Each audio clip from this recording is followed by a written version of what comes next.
Welcome to episode 59 of the Backlot 605 podcast. I am one of your hosts. I'm Casey Kelderman. I'm Brian Mincing. What's up, Brian? How's it going? It's all right. We're both tired. We're ready to just do this. I've been up since 2:30 this morning. I'm ready to go take a nap. Yeah. So you missed last week, Brian. I know. I'm sorry. We read your predictions, though. I think we'll figure something out. I unfortunately had to miss it because I had to rearrange my schedule a little bit because there was a little movie called Star Wars that was coming out, and I needed to go see that on Thursday night. So it was like, you know what? Hey, I think you and Blake can handle it. I don't, it's all good. So it's like, it's Star Wars. So, I had, there's priorities. There's priorities. We didn't burn the studio down. I see that. I mean, we're still here. We're all fine. Everything's fine here. How are you? Well, I was going to say you're lucky you didn't burn the studio down. You might have another half that would then we might be worrying about something else then. Where did they hide your body? Yeah. We're going to be talking about Star Wars, The Rise of Skywalker, Episode 9. We're going to be doing a full spoiler review because... Why not? Who cares? You all saw the movie if you wanted to see it this weekend, so we're going to just spoil the crap out of it. And if you haven't seen the movie and you don't want to be spoiled, stop here, resume when you're done. Yeah, exactly. It's not that hard.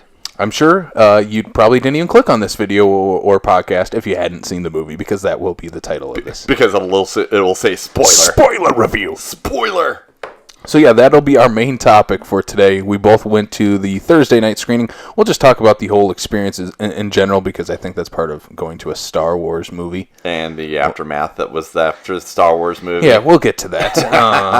Let's just jump into our main stuff we got to do here. The box office. The first thing here is number one, The Rise of Skywalker. Of course, number one this week, $175.5 million. Shocker. Not a shocker. No, not at all. I think maybe the shocker that it didn't make $200 million, but I think because of very mixed reviews, to say the least. But this is also just domestic too. Yeah, that is true. But then I'd have to look up Last Jedi's, but Force Awakens made over $200 million. I think Last Jedi did. I don't know. I'd have to look it up here. But yeah, I mean, I think it's the lowest grossing of the 3 that we've had so far. 7, 8, 9. The Disney era. Yeah. But yeah, I think there's no surprise. $175 million, probably right around what they were expecting. That 175 to 200. Yeah. Disney's not hurting. They're not. No. No. I think they'll bounce back. Yeah, they'll bounce back a little bit. Number 2 this week, though, Jumanji: The Next Level. Last week's number 1, $26.1 million.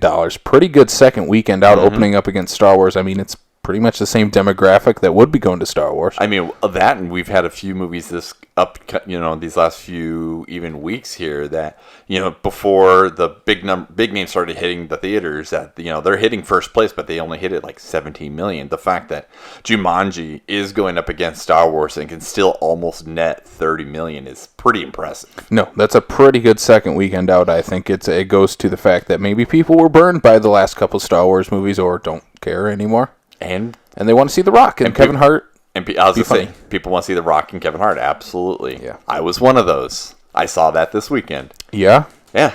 So I enjoy it. As someone who enjoyed the first one with The Rock and Kevin Hart. Yes. Exactly. What did you think of the Next Level? I think it was actually pretty on par with the first one because...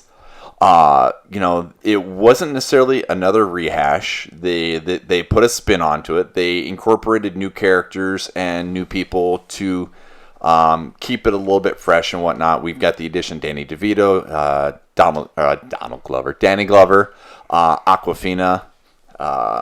Not everybody is portrayed the way they were in the original one. Instead, with say the first Jumanji, Bethany, who's like the preppy cheerleader, is the Jack Black in the first one, and Jack Black gets to emphasize his big black football player because instead of it being Bethany when they go into the other side, it's actually Fridge. So the only one who actually keeps their avatar when they go into the other side, this new one here, is Karen Gillan's character. Otherwise, everybody is literally all mixed up and whatnot. And I think that was very helpful in that it was like, okay, well, we've already seen this. Different villain, different, means about going about everything. Reese Darby comes back to play as the NPC that gives them their mission and whatnot, which I enjoy him too. So I think they did a good job in that they made the right decisions on how they were going to make the next level, if you will, without, again, putting any sort of neglect against the Robin Williams one. Nothing to say that they were trying to outdo their first one. I think they were just literally trying to be like, hey, you know what? We have an opportunity to do this again. Let's go have some more fun. Let's make a fun sequel. Yes. Yeah.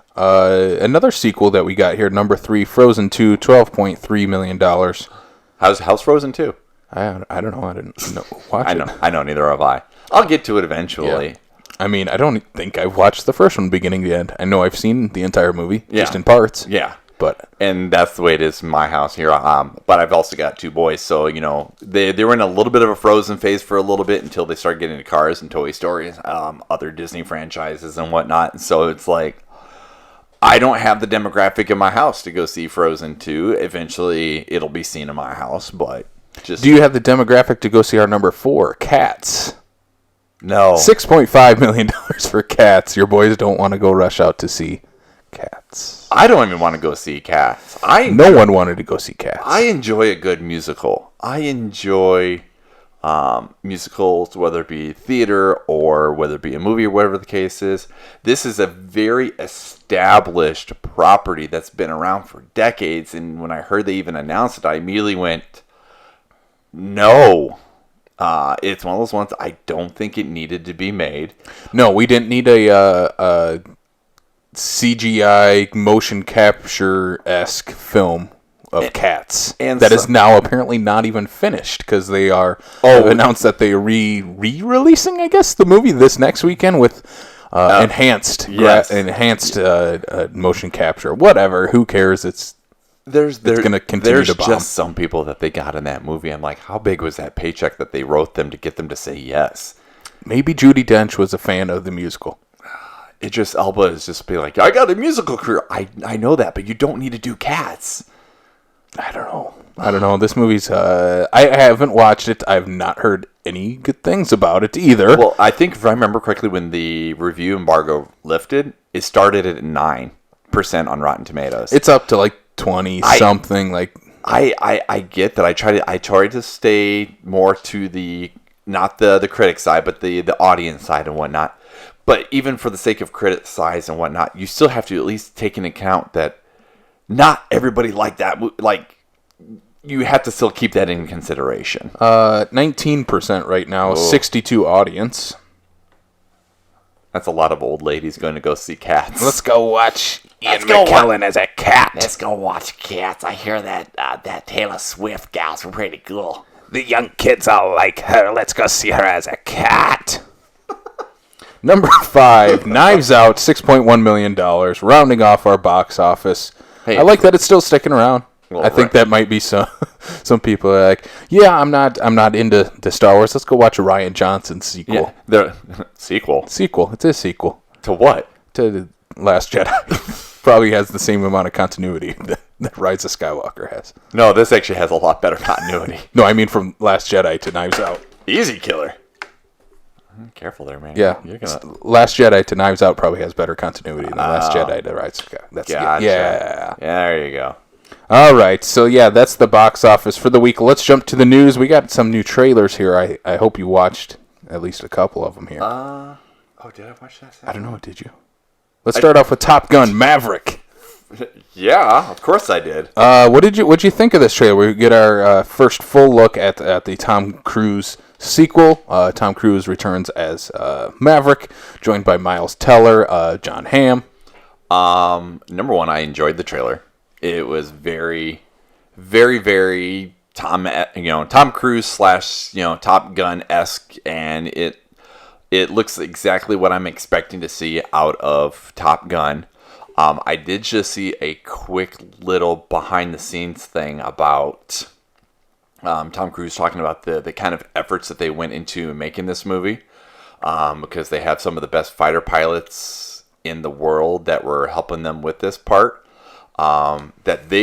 These actors not just Tom Cruise, but these actors are in full-on fighter jets with trained professionals with IMAX quality cameras in the cockpit, so they can get the true definition of what their, like, even what their faces will feel like.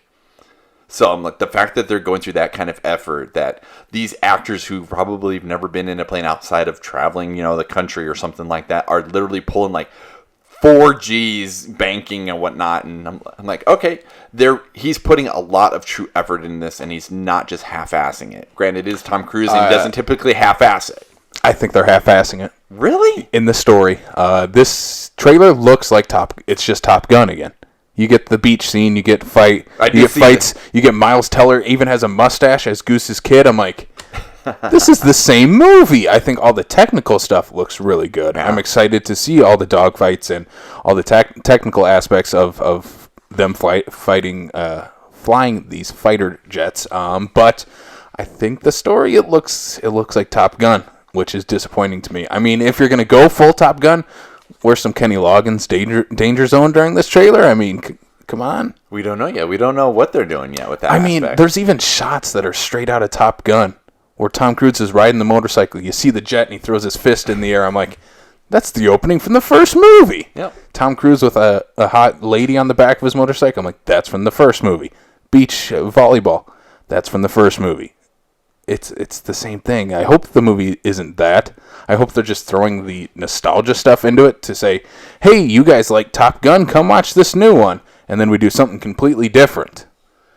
I guess we'll see. But I don't know if they will. I'll still go. We'll talk about nostalgia later when we get to Rise of Skywalker, but I think Hollywood is very much stuck on that, and they're trying to pull as much as they can out of what people have loved in the past. Mm-hmm. But I think the technical stuff looks cool. Yeah. I mean, I'll go watch it in the theater. I think it's a movie worth watching. I mean, for the visuals and probably the sound design will be fantastic. That'll in be the theater. definitely one to go see like in the XD theater. But just play Kenny Loggins' Danger Zone in the movie some point. That'll be the credits. Probably Kenny Loggins. Either the credits or the opening again. I think will be Danger Zone. The next little trailer that we got was a little tease for A Quiet Place 2. I think I did see that one. It's only about 30 seconds or so. Where they're walking down the path and they run out of the sand. Ends, Yep. I did see that. I hope that is the only trailer that they have. That would be nice. That would be awesome. It's because I think you're going to get the people that's loved A Quiet Place the first time. Mm-hmm. You're already going to get them in the theater by saying, hey, here's another Quiet Place 2.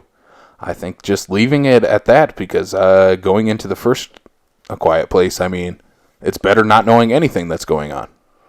Well, we hope so, but we also know the industry They'll get a new trailer, yeah. They'll get like 2 or 3 of them before the movie comes out. I think they have already said that they're going to do another one for the Super Bowl, I think is what this one is. Probably. Yeah. I like this setup. I mean, I don't know where Krasinski's going with this sequel.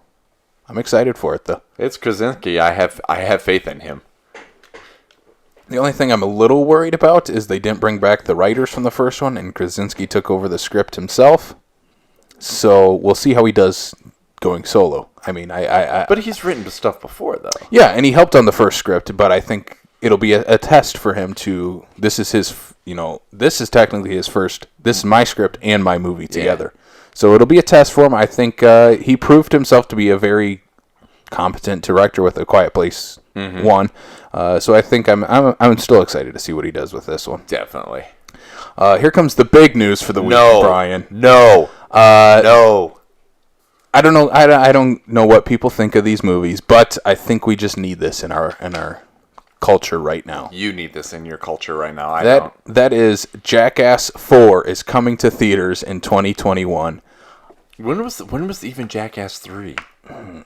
2011, 2012, something like that. 2011, I think. Long enough where I deem that it's been too long. Johnny Knoxville's like, I'm running out of paycheck. I need a resurgence of 2010.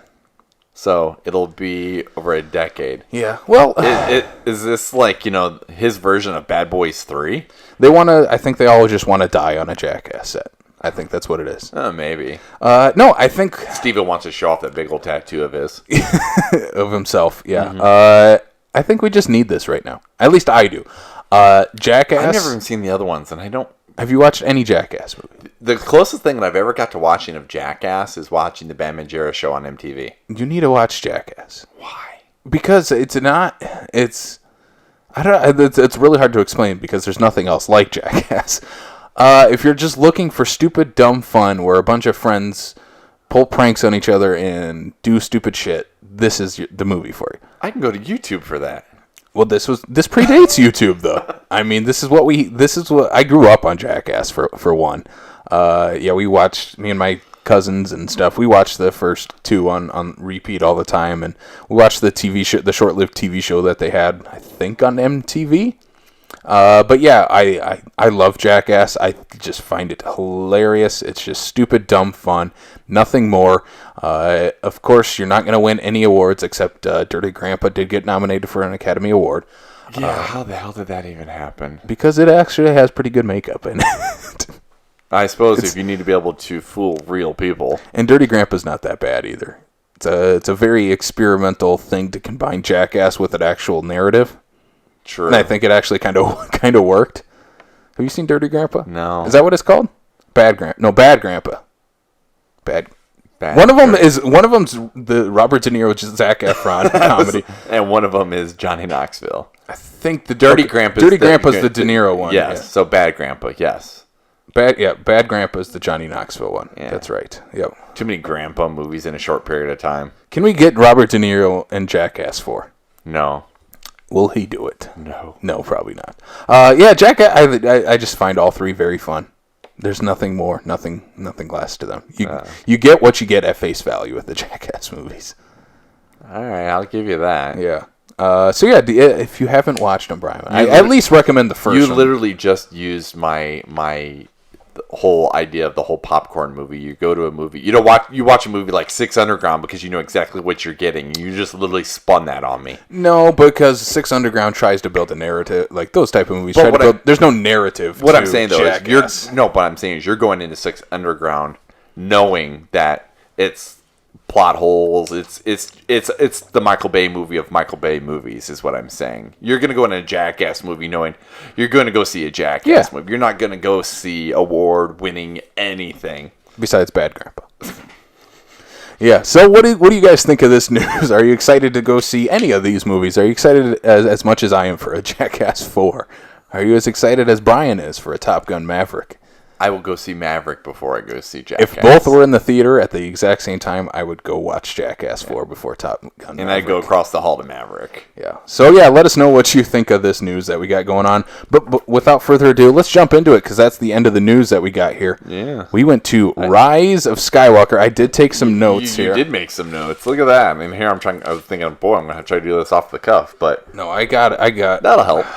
I got some notes, guys. We went to the Thursday night screening, 7 o'clock. More than a halfway packed house that we went to. Private screening. Yeah. Fancy. So overall, experience-wise, what was your initial thoughts of, one, the experience, and then your first initial thoughts right after seeing the movie? Oh, the experience was, nice. And like you said, it's, we were going to a specific screening that was, invite, essentially. So we were there with people that wanted to be there. Didn't have to worry about anyone pulling out their cell phones and getting punched. I'm so glad I sent that link to you here. That's funny. Some poor dude in Canada who, when I was watching the interview, sounded like he was Australian and getting punched in the face by a guy because he was checking up on his kid who's like 4 months old. So still, don't check your phone during a movie. You're gonna get punched. Yeah, right. Don't get punched. Don't sit next to that guy. In terms of the movie itself, people are asking me even 2 days later, what did you think? I'm like, I'm still processing.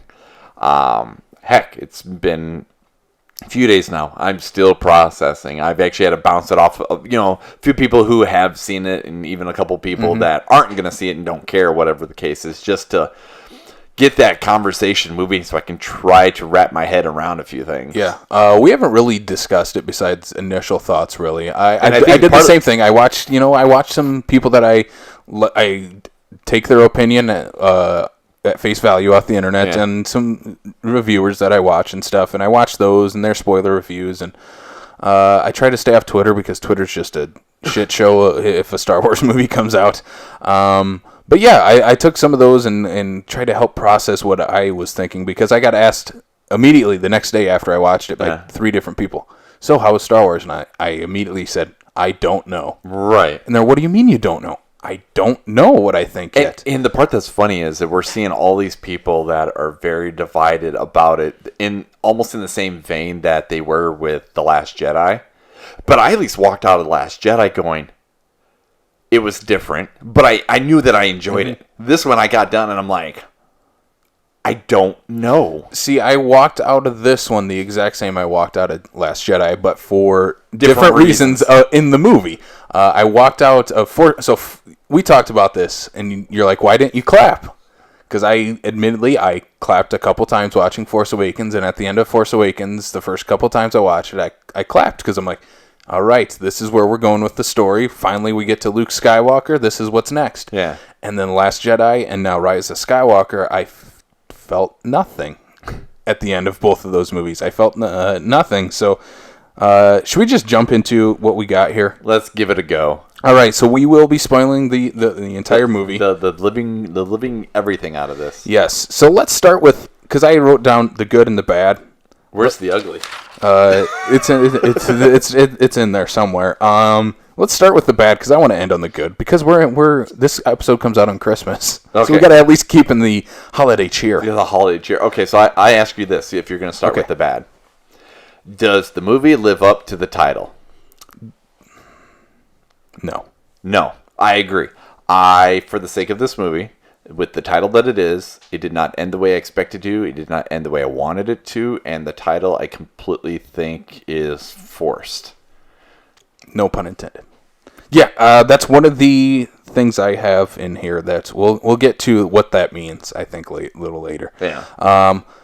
What I think should have happened here, so we can, and I want to talk about the trilogy as a whole now that we've finished it. This movie should have been split into 2. They should have gone the end of Harry Potter, the end of Hunger Games, and just split this one in 2, because they had too much stuff to make up. So let's start off with the opening crawl. Okay. The dead are alive, or something like that. I don't remember what it is. The dead rise, or whatever. In the opening paragraph, it says Palpatine's back. Right. What? Where did this come from? Because I was at least expecting a setup between the two. Something's unplugged. It was just, nope, Palpatine's back. And he has an army, and he's ready to take over the galaxy again. He has a very big army, in fact. And it's very rushed. It literally starts with Kylo Ren is trying to find Palpatine now that this message that we never hear has gone out to the entire galaxy. He's looking for Palpatine, and he ends up, and Palpatine's like, I've been the puppet master behind all of this, and I'm the one behind Snoke and Vader's voice and you and Rey's connection. I'm behind it all. Yeah, right. Where did that come from? It's such a Hail Mary to throw Palpatine into this. The way they did it, and be like, that he's in this weird unmarked area of the universe or the galaxy that nobody can get to, and everything like this. It's like, why is this only the first time we've heard about it? Yeah, it's so... Yeah, there's a lot of problems with this movie, but then I think it also connects to some of the stuff I do like through, like, just little things in those problems. Like Jar Jar Binks? Like Jar Jar Binks. He is a Sith Lord. No, I think some of the stuff so when Force Awakens came out, I was really into the expanded stuff, like reading the comics and books and stuff that came out. Oh, all the stuff that got retconned? In Last Jedi, and then now they bring it back. Yeah, that stuff. I'm talking about when Disney bought Lucasfilm. No, not that stuff. And retconned everything. No, not the Legend stuff. The stuff that Disney started pumping out in the comics and books. So in that, Kylo Ren is technically set up to be like hunting Sith artifacts. So he's already been looking for Palpatine. Right. In that, I'm like, but they don't mention it in the films. So I don't really count it if you don't mention it in the films. So yeah, I think that I like them bringing back that kind of stuff. In the Knights of Ren, they bring them back, and I like that stuff. But then when you just bring in Palpatine out of nowhere, it's like, why? Well, that, and from what I understand from the Knights of Ren, they were misused. Like, Yeah, they were there to be there, but that was about it. I mean, they're not even in Last Jedi. But I'm talking for the sake of the Rise of Skywalker. So, Because, it basically implores the idea of the Knights of Ren came about once he became supreme leader.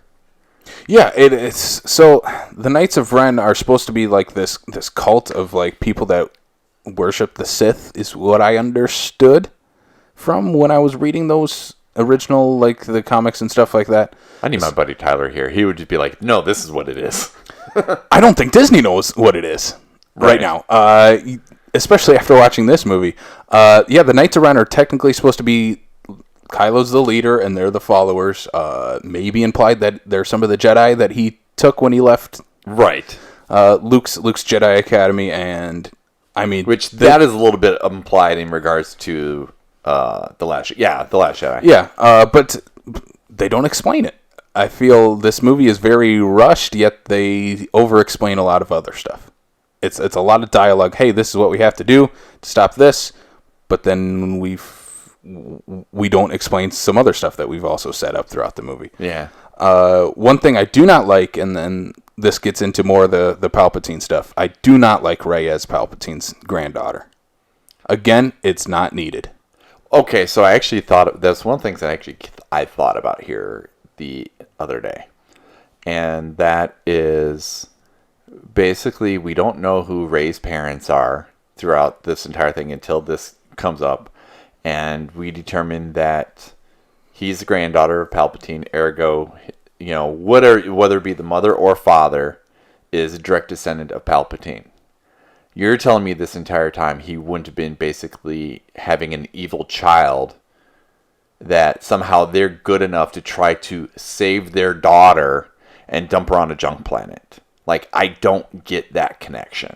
It's literally thrown into this movie. I don't think their plan was to bring Palpatine back at all. I don't think it was. JJ may say it was. Yeah. And Kathleen Kent, all the people at Disney may say the Emperor was always the grand plan at the end. I don't believe that for 1 second. Yeah, I don't know. The dot connecting just does not make sense. It doesn't, even in the timeline sense, because Rey is probably 25 years old, roughly. Let's say she's 25 years old in these movies. The Emperor's been dead for over 30 years. Okay. So when did he have those kids? When did he have Rey's parents? Or mom or dad, whichever one. So when he was the gross old Emperor, who's he banging then?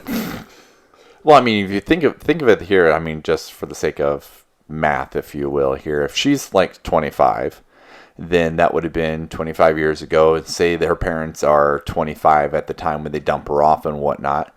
So they would have been born 50 years prior to that. So they did not look that old either. I don't look that old. Yeah, well, I don't know. You look like you're 12 with a beard. Granted, this is in a galaxy far, far away. Timelines can not make sense, and even McGregor can turn into Alec Guinness in 10 years. That's just how this timeline works. Well, and I was going to say is that it's also, like you said, in a galaxy far, far away where we've got species that are 900 years old. They never claim to be human. They just look like humans. Baby Yoda can be 55 years old and still be a baby and cooing. Exactly. So, yeah, taking that out of it, I think it's still unnecessary for Rey to be a Palpatine. I think it just it's more of JJ set up, hey, it's a mystery who her parents are. Ryan Johnson said, doesn't matter who her parents are, she's Rey. Right. And then by the end of this, it's like, well, no, it does matter who her parents are. She needs to be connected to someone. And then that leads into the final. We're going to be jumping around here a lot, I think. Yeah, a little bit. Then we're going to do this in chronological order of the movie, so we really spoil it for you. No, we're not. No. My problem with the Rey stuff towards the end, which leads into the Rise of Skywalker title, is at the end, and even through all three of these movies, Rey is never in danger. I never felt she was in danger, or she could get defeated or hurt or anything. Because she was strong by then.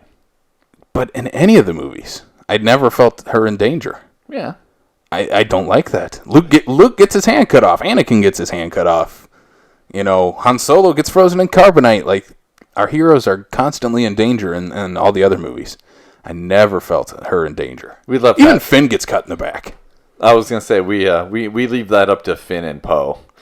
But I don't. I want my main character, the one we're following, to be in danger. A lot of people brought up the Mary Sue. Have you heard of this online? So a Mary Sue is a character that's pretty much just all powerful. He doesn't have any flaws. And that is basically Rey now, because I didn't. So people were throwing that out in Force Awakens. Oh, she know how to use a lightsaber in the Force. I threw that out because maybe there's some explaining to do, and they never do it throughout this. I guess the Palpatine relationship maybe is the explaining. Right. Hey, she's Palpatine. She can do all this. She's a Palpatine, so she just has the power. I felt it was very forced at the end of the film here.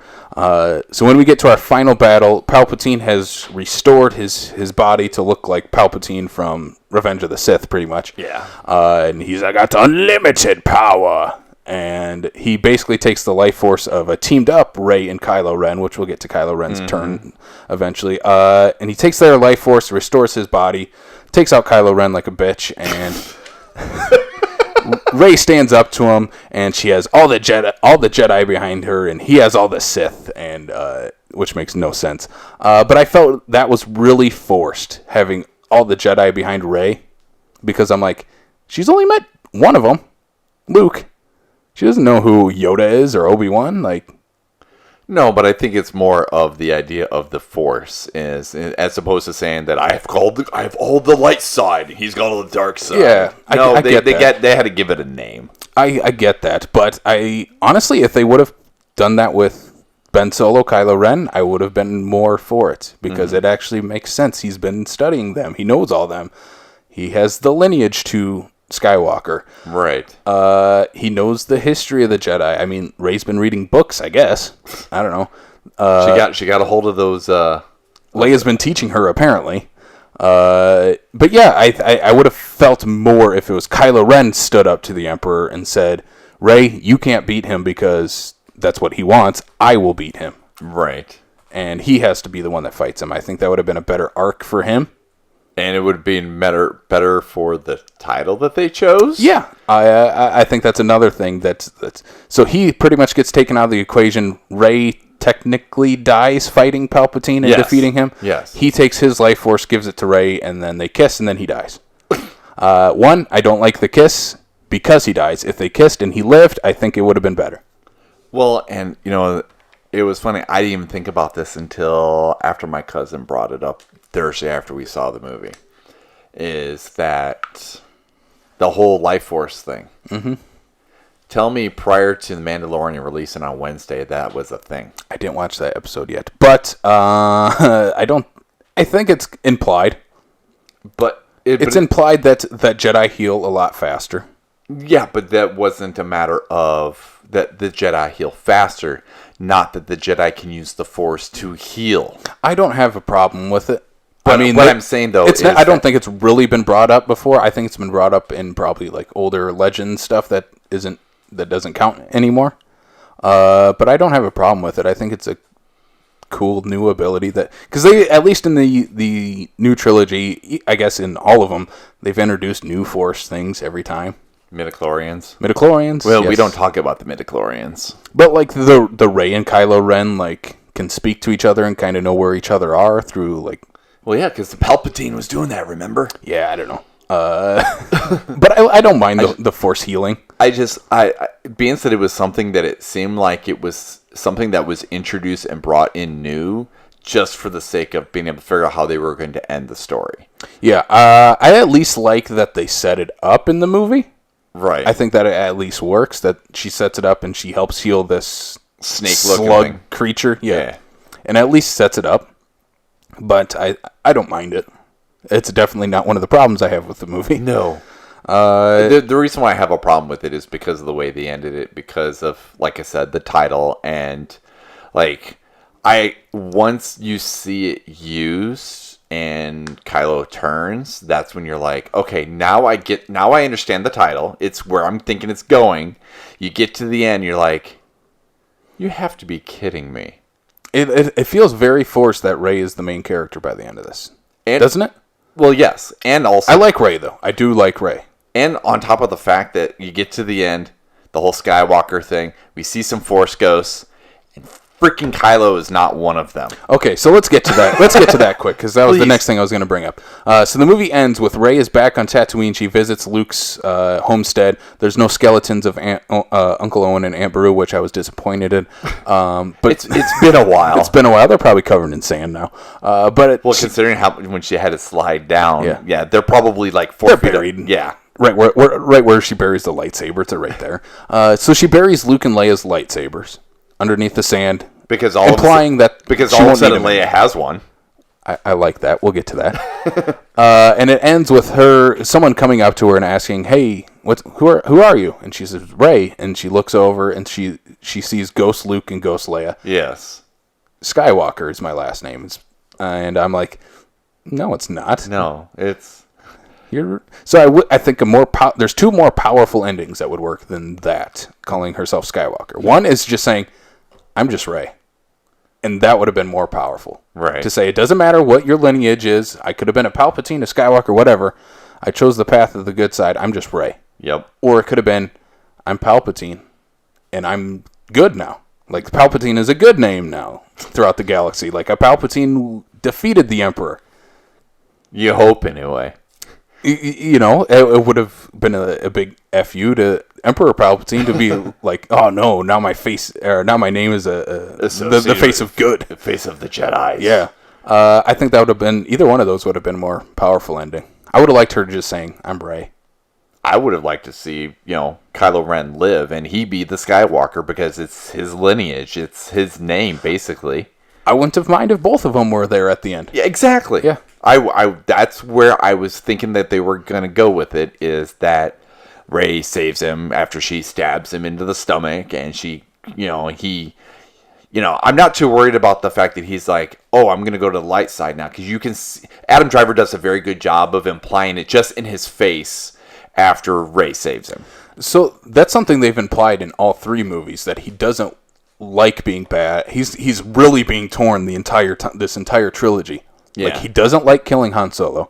He won't kill his mom in The Last Jedi. And then in this one, he's really getting pulled back to the good side. Right. And I think when Rey saves him, I think that's literally when he's like, okay, now I know where I need to be. Yeah. And then it's like, you want to see the Rise of Skywalker is these two basically rebuilding this society of the Jedi and the Force and the good that it's supposed to be. Yeah, I agree. I'm with you. I just don't. I feel the ending is very forced. Pun intended. Yeah, I think if they would have kept it the same, except you would have had Force Ghosts, Luke, Leia, Kylo, Anakin, Obi-Wan, Qui-Gon, Yoda, I would have been like, they all just show up. Give me a little more fan service, and maybe I would have enjoyed that part a little more. But yeah, some other things that I got here. It undoes everything in The Last Jedi, literally. You were expecting that, though. I was hoping they didn't, because I don't hate Last Jedi. I really don't. I don't like it as much as I do the other ones. I think that movie also has a lot of problems. Right. But I'm like, this is... you can't just forget that it happened. It did happen. We all saw it. It made $1 billion. Mm-hmm. We all saw the movie. You can't just retcon what happened in it and say, no, it didn't happen. We'll pull the good stuff, but the rest, no, it didn't happen. Right. It's like, no, Last Jedi set up something. You need to continue with where that was going. Yeah, you can't just retcon it. I want to know where the little broom kid went. Yeah, where's Broom Boy? Where's Broom Boy? Bring #justice for Broom Boy. Broom Boy is the Emperor. He's a clone. He's a clone. He's a clone too. They're all clones. Why not? Right. I was gonna say that Palpatine had to get all those followers from somewhere. So what Last Jedi I think does really well is sets up that, okay, there doesn't need to be Sith, there doesn't need to be Jedi. There's people. This is just people and how they work. And then this movie's like, no, it's Sith and Jedi. It's always been Sith and Jedi. It always will be. Which I don't hate, but it's like you're retconning what you just did. And right. It doesn't make sense throughout the story. some of the story beats don't make any sense anymore either, because they literally just throw characters to the wayside now. Rose is just there. Yeah. I mean, she's one of the 5 main characters in the Last Jedi, Yes. and she's just there. And she just basically stays at base and takes care of... She's just another soldier, and that's it. I think that's a very bad disservice to this character because of backlash from fans. This movie is just, what do fans want to see that they didn't like in Last Jedi? Okay, they didn't like Rose. Okay, well, we have her contracted. She'll still be there. They didn't like us killing Snoke. Okay, we'll bring back Palpatine. It's just very much we're fixing the problems fans had with Last Jedi and trying to make it work in this one. And the part that's Don't funny, listen to fans anymore. Don't listen to us. the part that's funny about the whole Snoke thing too is that one of the reasons why I was completely okay with that is it was completely unexpected. It was like he just did that. So one of the things people always bring up with Last Jedi is it subverts expectations. Yeah. Is always the term that's used with that movie. I think a lot of times it doesn't work, but when it does work, it really works. Right. Snoke, it really works. 'Cause Yeah. I don't care who Snoke is. Kylo Ren's the bad guy. Yeah. It's like everybody's like, oh, well, who was Snoke? What's his backstory? I don't care. We're following Kylo Ren and his story. I don't care who Snoke is. And then now he's a clone of the Emperor. I'm like, okay, where did that come from? Yeah, right. He didn't even look like the Emperor. Yeah, I don't. Some comic will probably retcon it and fix it later on. Who knows? But this trilogy overall, it's a mess. That's my biggest problem with Rise of Skywalker, because we'll get to the good stuff, because I think there's a lot of good stuff in it. There definitely is good stuff in it. I mean, for the sake of who they cast and everybody in the movie and whatnot, for what they are given, I think they did an amazing job. So yeah, let's get to the good stuff then, because I don't want to be negative this entire thing. That's the first thing I've written down. What's that? Performances. Adam Driver rules in all 3 of these movies. Yes, he does. He is fantastic. I would say throughout all 3 trilogies, he delivers the best performance of any character. Yeah. Maybe Obi-Wan Kenobi, Ewan McGregor, but I might be biased since he's my favorite character. And I would say, for the sake of Oscar Isaac and Daisy Ridley, they both definitely, John Boyega, they all definitely hold their own for their respective characters. I mean, you figure we would never have seen what the inside of a stormtrooper helmet looked like until this time, and John Boyega did a good job of portraying the evolution of somebody who was on the bad side and getting himself into the resistance and all this stuff here. They kind of do a disservice. That's another negative that I have. What's that? They don't do anything with Finn. He's just there. Oh, for the sake of the his entire arc. He's just there now. I'm Yeah. a good guy. Let's fight. Let's fight the bad guys. Or let's go with the fact that they completely forgot to tighten up the Ray, I was going to tell you something. Ray, I'm going to tell you something. We get to the end of the movie. Oh yeah, we forgot to tell you that I have connection to the Force. How sloppy is that? You I could have cut all of that. I'm legit surprised that JJ let that happen. I don't know how anyone let that happen. Between anyone working on this movie, it's like the editor is like, yeah, you forgot. I mean, they bring it up constantly too. Right. Poe always asks him, "What were you going to say to Ray?" Then, "What were you going to say to Ray?" Yeah, and they never bring it up. No, they had to go to the internet. Like JJ had to acknowledge it on the internet. Oh, is this the culture that we're living in? Oh, we don't explain something in the movie. We'll tell them on the internet. We'll Right? tweet about it. Yeah. Yeah, but I think the performances overall are really good. Oh yeah, definitely. I think my favorite part of this entire trilogy as a whole is Kylo Ren's arc. Yes. I think he has the most character, he is the most sympathetic, yet you don't like him, but you do like him. Because you do feel bad for him the entire trilogy. And especially when he's in, and again, I'm going to go back to Last Jedi, where he's really torn on what he thinks he needs to do, because he's, when he's trying to literally blow up Luke, who's not really there, kind of thing. He's just thinking that I just need to do this because I need to save face. No, I think Adam Driver was an amazing selection for this particular part. A guy I'd never even heard of prior to these movies being made. Yeah, I think he is the best part of this entire trilogy. I think looking at it, if we go 10 years from now, people will look back and say Kylo Ren is probably the best character of this new trilogy. And yeah, I think his arc really works. I think him throughout this movie, he starts off as the big bad guy. He's looking for Palpatine. Sort of teams up with him, I guess. I don't know what his whole thing is with relationship with Palpatine. Maybe it is to get Rey to team up with him so they can go beat him. They kind of rush over that, but I think overall his arc and his turn is really well done. One thing that I think that works really well is having Harrison Ford come back for that one scene. Right. Where they paint. That was, for me, completely unexpected. Yeah.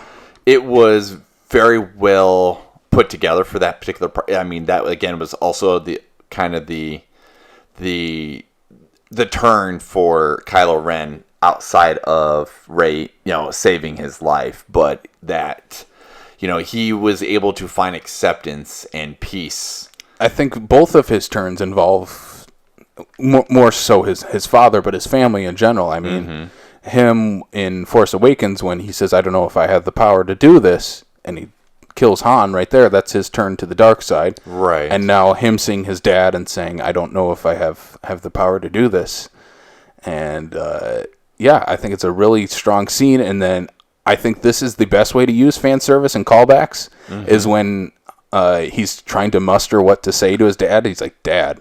And Han just looks at him and says, "I know." I'm like, that's how you do that. I know. I love you. I know stuff. That, granted, it does kind of look like that Adam Driver's trying to perform in front of a legend like Harrison Ford, forgetting his line, and Harrison Ford just on the cuff going, "Yeah, I know." I think that works really well. And JJ just going, "You know what? We're going to keep that."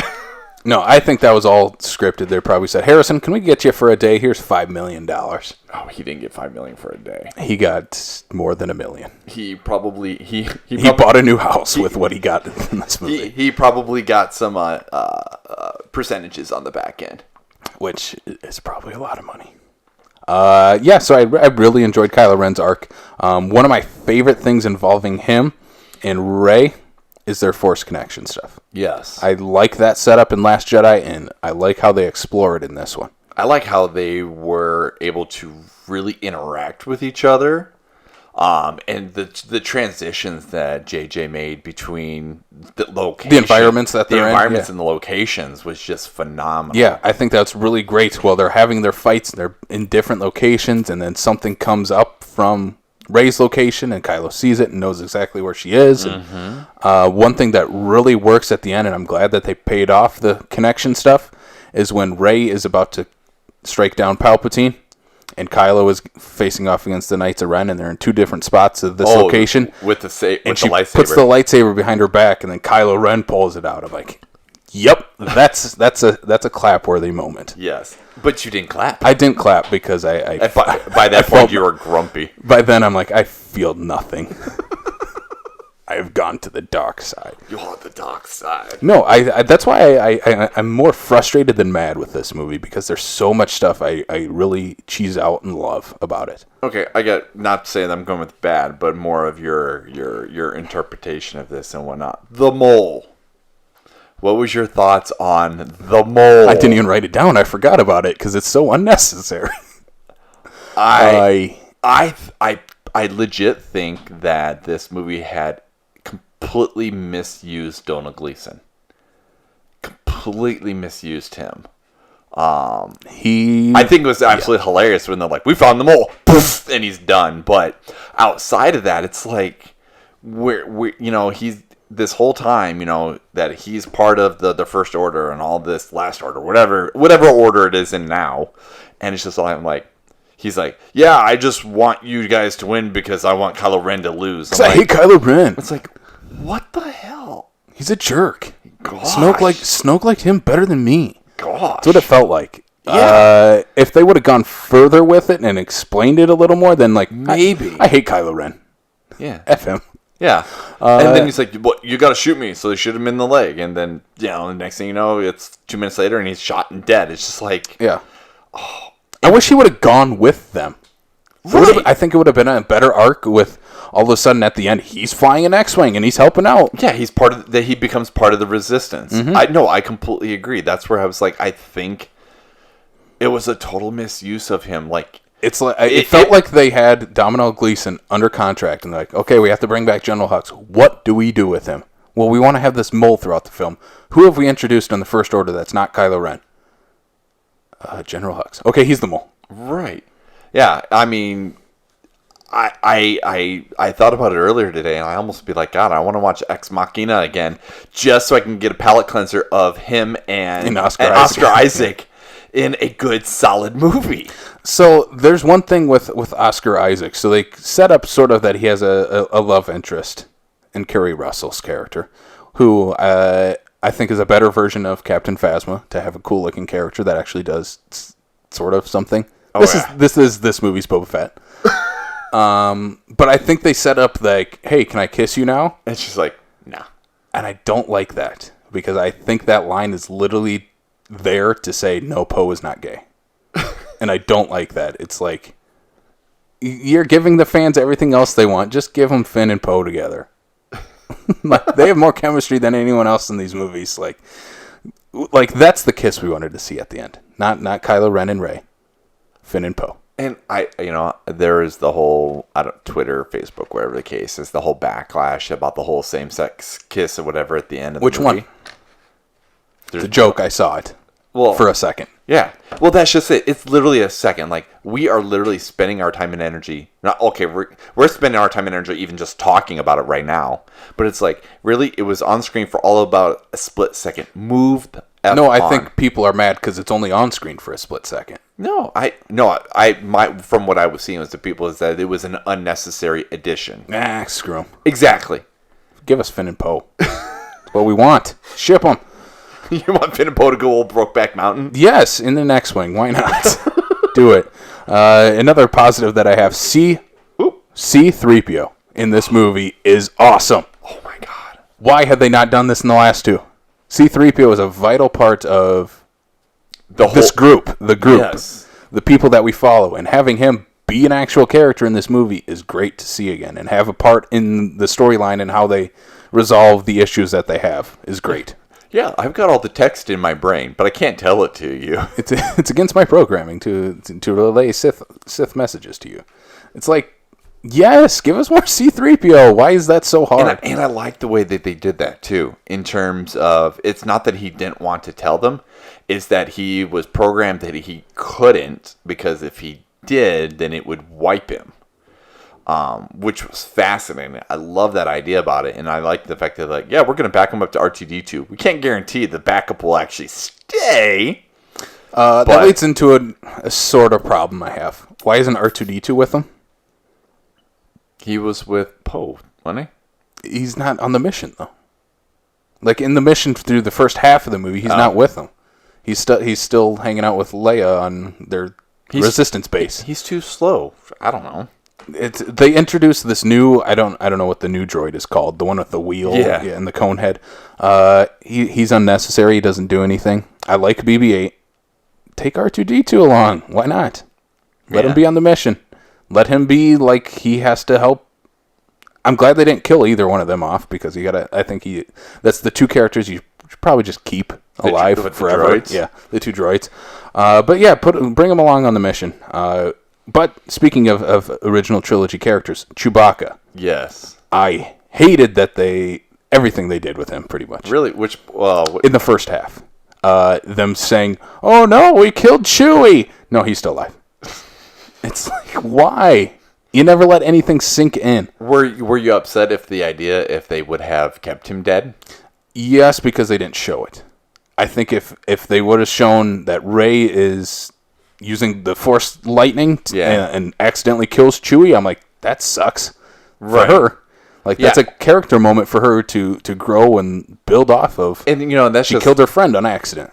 And, I when that happened, I was like, oh, if they're really going this way, I'm kind of surprised. But at the same time, too, I was like, They're probably not, because typically whenever you see a death like that, you always see that whole cockpit thing with the fire before you see the explosion on the outside. I'm like, you don't see that whatsoever. So I'm like, He's probably alive. he's probably alive. But if they, the way they've been going with the story, who knows at that point, you know? So one thing I think they do well with his character that they didn't have time to do in Force Awakens is let him mourn. yes. Like when he finds out that Leia's gone. Yeah, when it shows brief glimpses of like Poe and Finn and everyone else, but when it gets to Chewie, he just breaks down and like doesn't want anything to do with anyone else. Well, if you figure how long he's known these people, yeah, I'm like that's literally like that's his family right there. That's all he had left. And Han's gone, Luke's gone. Which you would say this is definitely the fan service for that respect, because you don't even get that out of Chewie when Solo dies. Yeah. And that was like his dude. Like, you got more emotion out of Leia dying than we did out of Han Solo. And I picture it as a way of JJ using Chewie as the response from the fans. In that, unfortunately, Carrie Fisher passed away. So he's using Chewie's emotion as that is the fans, you know, basically saying their piece of we're sad to see her go. And I think it is also help, like, they included that because they didn't allow Chewie to have that time in Force Awakens. Mm-hmm. I think this is, and then you have the over-the-top giving him a medal, which I hated. I'm like, yes, we get it. Chewie didn't get a medal. He should have. It doesn't need to be in this movie. It's so unnecessary. Chewie's got a medal before. They even retconned it in one of the comics. He gets a medal. It's like you don't need that in the movie, especially from Maz Kanata, and that we don't care about. I don't even know who she is anymore. She's just there again. She can't be in her place because they destroyed her place, so she's got to be with Leia and all just that. Hanging out. Just hanging out. She's just hanging out. All right, Babu Frick is the best character in this movie. Oh my god, he was Gives amazing. Baby Yoda a run for his money. I don't know about giving Baby Yoda his run for his money, but that was one of those good stupid additions that was just fun. Like that's a especially fun when inclusion when he's working on C-3PO. And just, you know, the dialogue and the talking or whatever, he's just like, yay! Or when he shows up at the end in the final battle in the cockpit, and I think his character really worked. It's a very fun addition. Like I'm glad to see fun new characters back into the Star Wars galaxy. Right. Like he reminds me of Salacious Crumb, who I have up there from Jabba's palace. Like just a fun small little character to have included in the galaxy. You should have brought that down here. I should have brought that entire setup down here. Way to go! Including Jar Jar and Watto. Jar Jar. Half of that is not mine. I will say that. It's all his. It's all mine. I love Jar Jar. Yeah. The last thing that I have for positives, and this includes a Palpatine thing. Positive. Yeah, as a positive, I love Ian McDiarmid as Palpatine. He's so hammy. And just the way they shoot him, like with the lightning striking, and you just see like parts of his faces in the dark and the light. The one thing I did not like though was the glossy eyes. He looked like a zombie. It was that I didn't like it. Like when he was getting his power back and his eyes were glowing.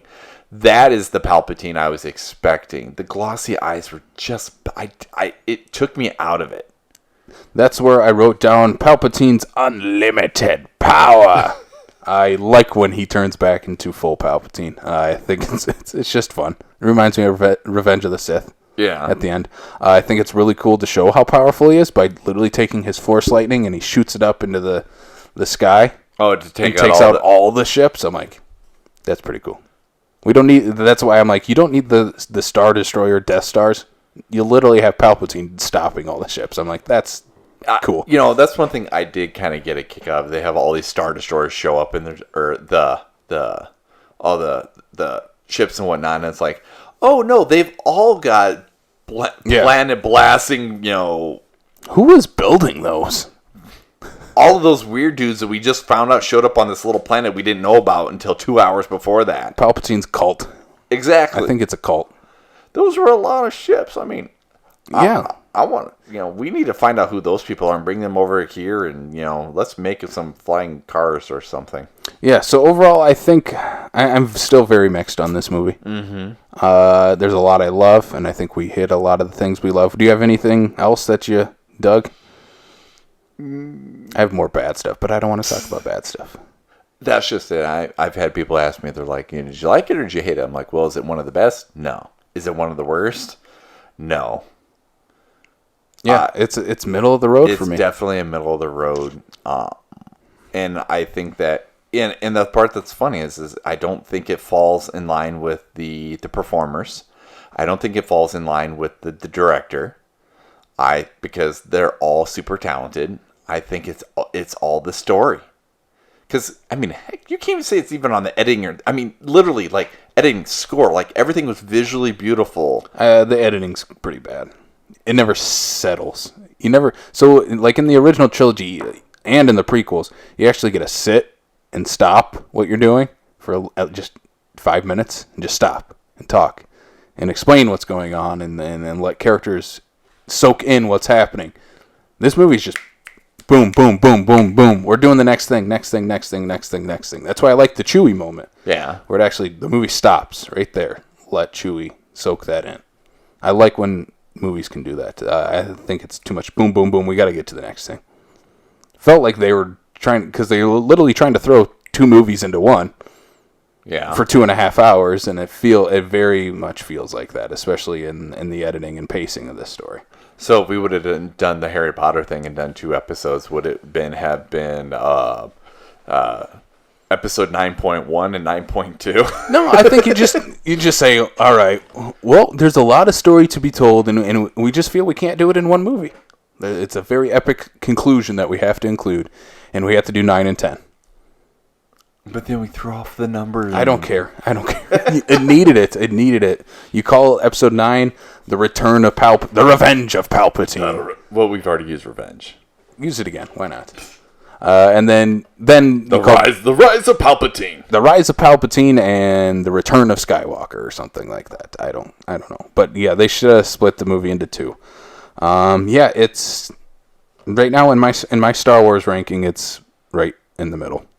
Number 8, but I also include I also include the holiday special and the Ewok movies in it. Oh, I was like, there's way too many entries on here. No, you must include the Ewok movies and the holiday special. And you also have I've never seen any of the Clone That one you have to include because it did get a theatrical release, and whoever includes that is wrong. So yeah, I enjoyed it more than Last Jedi, but I also still have many problems with this movie. It's one where I think my final thoughts on all 3, Force Awakens, Last Jedi, and Rise of Skywalker, will come down to when I watch all 3 back to back. The part's fun. You just made the comment that you still enjoyed it more than The Last Jedi. And that's where it's like, right now, I don't know if I can even say that, because at least when I left the theater with Last Jedi, I still could leave the movie saying, yes, I enjoyed it. Yes, I liked it. As opposed to this time people going, did you like it? I don't know. I'm still thinking about it. The fact that I had to sit here and think about it, as opposed to leaving the first 2 going, yep, I enjoyed those movies. I left. Yep, I liked that movie. Yep, you should go see that movie. Not this time. This time I'm like, I don't know. So when I went to Force Awakens, I saw it 4 times the first week it came out, and I loved it.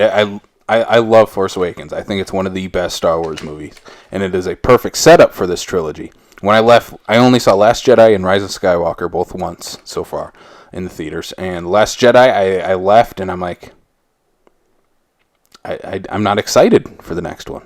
Right. And by the time I got into Rise of Skywalker, I was still excited because it's a Star Wars movie, but I'm like, I don't know where we're going. I'm not excited to see these characters return because I felt nothing for them the last time I saw them.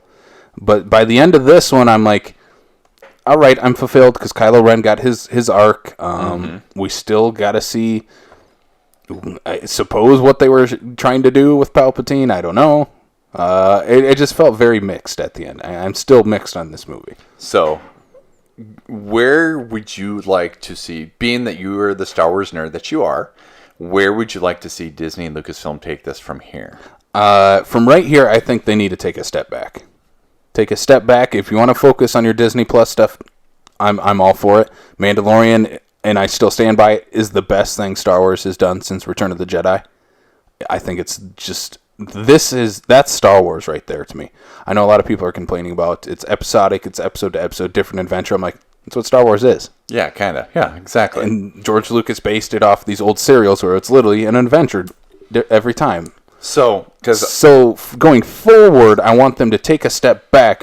So right now, I don't know what's planned. I don't know if the Rian Johnson thing's happening or if I don't think the Game of Thrones guys are still on their thing. As far as I know, they're gone. As far as I know, Rian Johnson's still doing his things because apparently Kevin Feige's coming in. They don't know what they're doing. And I threw that out there earlier today, in that Disney has gone on record basically that said that Feige's going to get somehow involved in regards to a Star Wars movie. They didn't say plural; they just said a Star Wars movie, right? And I'm like, okay, so what if, just say hypothetically, let's just use the Rian Johnson thing here, whatever, right? Say we've got Rian Johnson on for directing because we know he's a good director, right? We bring Favreau in because he obviously is way deep into the Disney camp between, all the stuff he's already done on top of The Mandalorian. But he's the one producing Mandalorian. He's the one writing Mandalorian. Not all of them. When you ever watch the credits, it says written by... Anyway. Not all of them. But anyway, the fact that he's the one that's basically producing The Mandalorian and whatnot, he's already got a working relationship with Feige and whatnot. Bring in the, whether you include Johnson or not, whatever the case is. But I'm thinking get Favreau and Feige to build something new. This is supposedly the end of the Skywalker saga, and let them build something new. Because I have full faith in Favreau if he were to do something. You're missing a big name in there. Where? That's Dave Filoni. Dave Filoni, he is the guy behind The Mandalorian. As much as Jon Favreau is the face of it right now. He's the guy behind each episode. He's the one there each time. He's not directing each one, but he's one of the showrunner. He's the showrunner. He's executive producing. Yes. Favreau, I think, gets creator credits, and he did the first episode, and I think he's maybe doing the last one.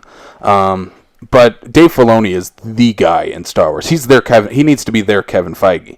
It was George Lucas's guy. He's the one to George that would say, "No, George, this is what we're doing." When it came to Clone Wars and Rebels, he is the guy behind Rebels and Clone Wars, and he's why those shows are both so great. If I was behind Disney right now and saying this is what we're doing going forward with Star Wars, I would say this time I would say, Rian Johnson, we want you to do a trilogy. I know there are still fans of Last Jedi, and we like what you did within that one movie. Go make your trilogy. Right. We're not going to tell you what to do. Go make it. You're going to write and direct all three. Go make it. I'd be okay with. I mean, and if we went that route with it, I'd be completely okay with that because I lean back on Knives Out that just recently came out. That's written and directed by Rian Johnson. It's his movie, and it was very well put together. It's a very well done movie. Yeah, don't try to put him into the J.J. Abrams box. Yes. Let him just do his thing. Yes. I would say if he's going to do an Old Republic movie, say, hey, this is where we want the timeline set. Go at it. Yeah. And then I think going episodic, because this isn't, we'll get a 10, 11, 12 eventually. You think so? Yep. Within 10 years, we'll get that. And with that, though, I want someone behind it. They need it. I don't want them to have Kevin Feige because I think he's a little busy doing his Marvel thing. Right. Because I'm sure right now with their TV stuff, he's probably behind all of those, too, helping out a lot. Yeah, a little bit. So I think he's a little busy to be doing that. Let him do he seems like Marvel is his bag. Let Dave Filoni be their Kevin Feige for Star Wars. Let him be the puppet master. Let him be the emperor. Let him be the puppet master. Let him be the emperor. Let him be the mastermind behind everything, saying, this is what we're doing from 10, 11, and 12. This is the story where it starts, where it ends. This is what we're doing. Get 3 different directors if you want to do that, or 1 director, whatever you want to do, but have the story make sense. Have it planned out. This was not planned out. What I think they need to do, and this is just the branch just came out of here. When James Cameron talked about when he decided to go back into the Avatar world, you heard about how he went about that process with writers and directors, right? What process? Like he's doing it all at once type of thing? Or No. So and you kind of lead into this, and I think this would be a good way for them to go for the sake of the next batch of whatever they do, right? Is that you're like, okay, so say hypothetically 10, 11, 12, right? Is like, okay, you don't, if you are going to have multiple directors, if you are going to have multiple writers or whatever the case is, right? You do what Cameron did with the whole Avatar, is he brought everybody in. Here's what we're doing here. Here's what we're doing here. Here's what we're doing here. Nobody knew which one they were working on until after everything was discussed. So then that way they're not concentrating on what they know that they're going to be working on. They're concentrating on everything as a whole.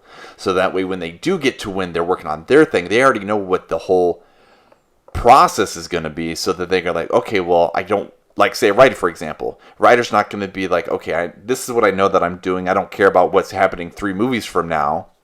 No, I know what's going to be happening, so I know I have to somehow get from my point to their point B, kind of thing. So I think that that's probably a better route, that if you know you're going to make an established series of movies, that you basically you get everybody in from the get-go with one solid story, one solid process, without putting it in that box. Yeah, I think part of the problem with this trilogy now is Last Jedi is such different. It's completely different, and it is now even more so than it when it came out. The redheaded stepchild of this franchise. Well, especially when you go JJ to Ryan back to JJ. Yeah, and it literally feels like they are 2 totally different kind of directors. And it feels like they didn't invite Rian Johnson into the writer's room when they were coming up with the new trilogy. It literally felt like, all right, this is what we're doing, Force Awakens, and then Last Jedi, and then Rise of Skywalker. JJ, you're going to be doing this one, set it up. That guy that we don't have in the room right now, he'll do the next one, and then, all right, Colin Trevorrow, you're doing this one. It's like, you didn't invite Ryan into the party. It just literally felt like he was just excluded, and they said, do whatever. Maybe that's why Colin dropped out. Maybe. I don't know the whole story. I know part of the story behind it from what I've heard is that they weren't impressed with having Rian Johnson behind it after the fan response to The Last Jedi. Right. And they didn't want to risk it with Colin Trevorrow. Sure. Who wasn't J.J. Abrams. So they said, all right, J.J., here's a blank check. What's it going to take? Right. How much do we have to pay you to have you come back? Yeah. There's been a lot of mixed reports going out, to which we don't need to get into for this film. But I think going forward for Star Wars, it needs to just have a consistent storyline from the first movie to the last one. Yeah, that's all it needs. The next go around, like I said, I think they need to just have everybody in the room figure out exactly who they're what, and even if they're going to be making a movie in 3-4 years or whatnot, everybody gets in a room. We know exactly what the process is going to be before we even start writing, before we even start pre-production. All right, so I have one final thing I wanna bring up, and I have my analogy for the you look like you're looking on the bad side. No, it's below that. Oh, okay. So I have my analogy for how I feel about all 3 trilogies at this point right now. The good, the bad, the ugly? Yes. The prequels are... So I'm going to relate all 3 to different types of meals. Okay? So the prequels are McDonald's, like a McDonald's Happy Meal. Okay? So when you get a McDonald's Happy Meal, what's the first thing you grab? The toy. Every time it's the toy. You want to play with your new toy, and you want to... it might not be, the best toy, but you want to play with it and show it off and have cool different adventures with it. That's Phantom Menace. Okay. You want to play in that sandbox. That's what Phantom Menace feels. Then you get to your McNuggets. They may not be the healthiest thing for you, but they're all right. Then they're not the entire meal, but they're all right. And then you get to the last thing. You're like, my parents got me apples because French fries aren't good for you, but they're McDonald's apples. They're probably not the best for you, but they're much better than the chicken nuggets that you just had. That's Revenge of the Sith. Then when you get to the original trilogy, that's a 3-course meal. All right? You're starting off healthy with a salad, New Hope. Okay. It's probably the best thing for you. All right? And then you get to your big steak dinner. It has everything, the steak, the potatoes, the vegetables. Has it all, Empire Strikes Back. Then you're going to finish it off. You're going to get a fancy dessert. It has all the special things on it. May not be the most healthiest for you, but you might enjoy it more than your main course. Okay. Okay, that's Return of the Jedi. You really thought about this. I did. This is the only way I can think about it. You were hungry when you did this. I don't know what it was. Then we get to the Disney movies. The Disney movies are gas station food. They're not. Which one's the sushi? Last Jedi, because I would say I don't know what to put Force Awakens as. Force Awakens is like the Twinkie or the ho ho that you get. You're like, it's good. It's maybe not good for me, but it makes me feel good. Oh, that's gas station hot dogs. Okay, gas station hot dog. Gas station hot dog. That's a gas. I like that. Gas station hot dog. The gas station sushi. It doesn't fit in with anything else that you're getting at the gas station. Why are they selling sushi? This isn't a sushi restaurant. Yep. That's Last Jedi. It's not bad, and it subverts your expectations of what you thought you were going to get at the gas station. And then Last Jedi is the beef jerky. It's not necessarily a meal, but you ate it and you don't feel bad, but you're not fulfilled.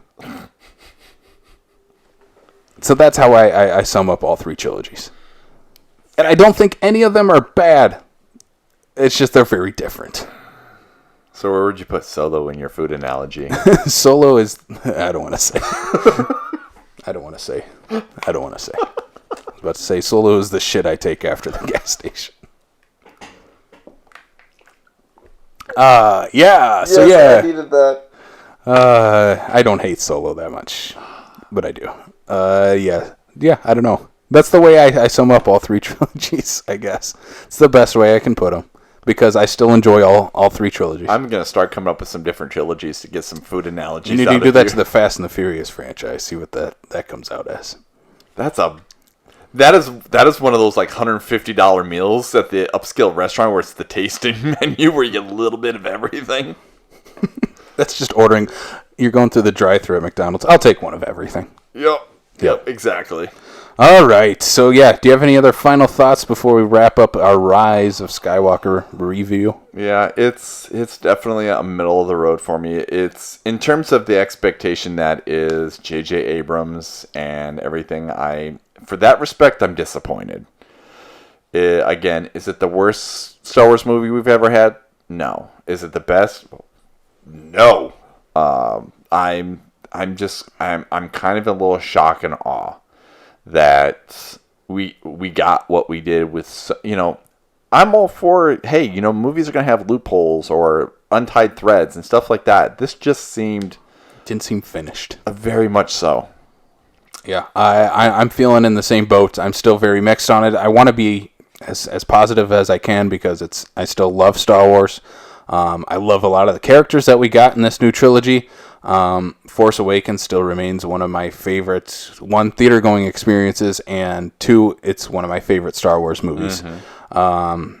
And everything it sets up, I wish we would have gotten the trilogy that I think we were promised. Supposed to get? That we were promised by the end of The Force Awakens, and I think it's just, there's not one person to blame at all. There's just so many different factors that fell into this, and I think it's just a lot of bad luck throughout this, and a lot of bad planning as well. But yeah, overall, Rise of Skywalker, I'll probably see it one more time in the theater, but besides that, it's not going to be one of the Star Wars movies I'm going to go back to constantly.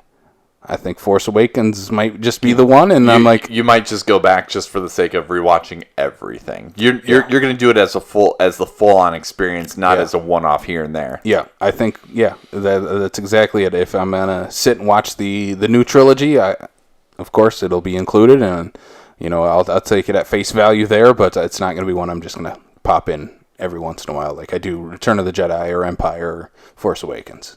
Yep. All right, so let's wrap this thing up. First thing we got to plug here is our live show coming very soon. We are right at a month away. Right, a month. January 26th at Last Stop Studios. We're going to be doing this. If you're watching on the fancy YouTubes, this is us right here. We're going to be doing this. Counting down the top 20 movies of the past decade. I tell you what, I know that... Rise of Skywalker will not be included, I'm sure. No, not on my list anyway. And I tell you what, it has actually been very difficult trying to build this list. You guys seem to be like, oh yeah, I've got like 30, 40, 50 movies. I'm like, oh God. I can do this. I can do You this. can do it. I can do it. Yeah, I think I've narrowed it down to what I'm going to play, but it's all going to come down to that day, January 26th. Then by then I should probably know what I'm going to play. We'll still see. Yeah, like I said, January 26th at Last Stop Studios on the east side in Sioux Falls, South Dakota, 3 to 5 p.m. is what we're planning on the show. So we want to see you there. We're going to be doing some prizes, and it's a free event. Exactly. So we want to see you there. We also got to plug our latest episode of the Killer Countdown, our horror-themed podcast. And you know what? This is only going to make sense because we talked about Christmas horror movies. So what better way to celebrate the holiday than watching people getting hacked and slashed? Only you. Only you and Blake. Only us. Yeah, you can go check that out right now on our podcast feed and backlot605.com. Check out our film friends who will also be on our live show. Andy at Fat Dude Digs Flicks. Andy is on Facebook, Twitter, and Instagram, and all the major podcast streaming services for his podcast. He is wrapping up his Star Wars retrospective, which I'm really enjoying. The Force is with the Fat Dude. Yeah, it's a lot of fun. I can't wait to hear his Rise of Skywalker episode. I'm a little scared. I know, right? I'm a little scared. Andy, I'm very much enjoying the show, but yeah, if you guys haven't yet and you need some more Star Wars content, go check it out. And one of the best things about it, it's not negative. It's really positive. Each episode, I really enjoyed. And that's saying something because we did Attack of the Clones. Yeah, we had probably the hardest one to do. Mm-hmm. Yeah, but I think each episode is very positive, and it just shows people's love of Star Wars, which I really enjoy. You can check out Corey Jacobson, who will be on our live show at Somewhat Random Movie Collection on Instagram. Go check out his awesome reviews, and I just saw he's doing some big giveaways again, so go join his giveaways on his Instagram. You can check out this podcast on Apple Podcasts, Spotify, Stitcher, Google Podcast, and YouTube. YouTube. That's where you'll see our ugly faces, or my ugly face, Brian's face. And you can follow us on social media, Facebook, Twitter, and Instagram. And then join us on the South Dakota Film Community Group on Facebook. Let's have a conversation there. Throw us your fanciest Star Wars hot takes there. Do it now. Do it now. And then next week, we have I think we're going to be very positive on next week's episode. This is going to be fun. We're going to be talking about our top 10 most anticipated movies of 2020. Oh, it's a top 10? Yeah, so we'll each bring a list of 10 movies that we're most excited for next year. You and your list. I love list, and people listening to podcasts like list, too. Yeah, so you say. That's what they say on the interwebs. I don't believe everything you read on the internet. I do believe everything on the internet, including Rise of Skywalker stuff. Yeah, so you can check that out next week. We'll talk about our 20 most anticipated movies. I don't even know what's coming out. Our 20 most anticipated movies now went from 10 to 20. Well, that's 20. the most anticipated for 2020. You got to start reading your numbers better. I know. I have dyslexia. No, we will each bring a top 10 list of our most anticipated for next year. All right, so let's wrap this thing up, Brian. It up. That's it. That's the show. Very lackluster, much like Rise of Skywalker.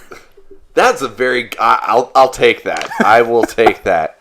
That is a very good description of that movie. It's lackluster. Yeah. Yeah. Anyway, let us know your thoughts on Rise of Skywalker. Drop a comment on our Facebook page. Maybe it'll be more positive than we were. Yeah, if you were positive on it, let us know what you loved about it. Or because I mean, looking at there are people that I know that thoroughly enjoyed the movie. Yeah.